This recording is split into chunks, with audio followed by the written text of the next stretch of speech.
కాపుల ఆరాధ్య దైవం దివంగత నేత వంగవీటి మోహనరంగ మిరియాల వెంకట్రావు స్ఫూర్తితో ఆయన ఆశయ సాధన కోసం ఆనాటి నుంచి నేటి వరకు అలుపెరగని పోరాటం చేస్తూ కాపుల హక్కుల కోసం రాజీ లేని పోరాటం చేస్తూ ముందుకు వెళుతున్న నేపథ్యంలో కాపునాడు స్వర్ణోత్సవం లక్ష్యంతో మరో కాపునాడు సభకు బెజవాడ వేదిక కానుంది. ఈ నెల 30వ తేదీన జింకానా గ్రౌండ్స్లో కాపునాడు జాతీయ అధ్యక్షులు గాళ్ల సుబ్రహ్మణ్యం సారథ్యంలో కాపునాడు స్వర్ణోత్సవ వేడుకలకు బెజవాడ ముస్తాబవుతోంది.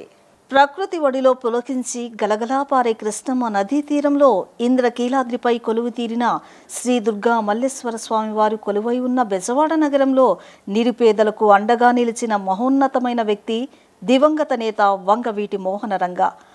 మూడు పూల వనములోన పువ్వు రాలిందోయ్ నగాదారిలో, మూడు పూల వనములోన పువ్వు రాలిందోయ్ నగాదారిలో, మూడు పూల వనములోన పువ్వు రాలిందోయ్ నగాదారిలో, మూడు పూల వనములోన పువ్వు రాలిందోయ్ నగాదారిలో.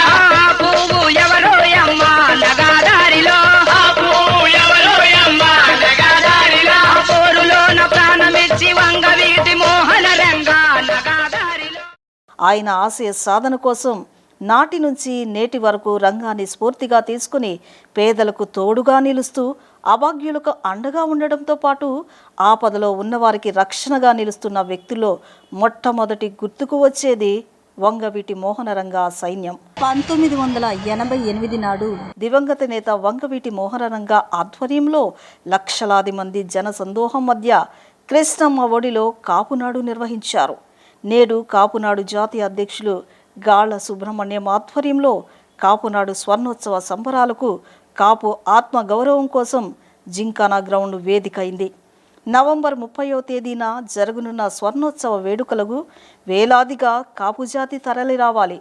ఆహ్వాన కమిటీ అధ్యక్షులు కొండిశెట్టి రాజేంద్ర పిలుపునిచ్చారు.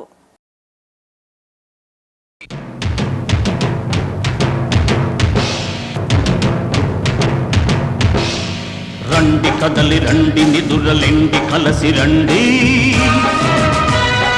ఉప్పెనలా ఉరికి రండి ఉద్యమమై ఉడికి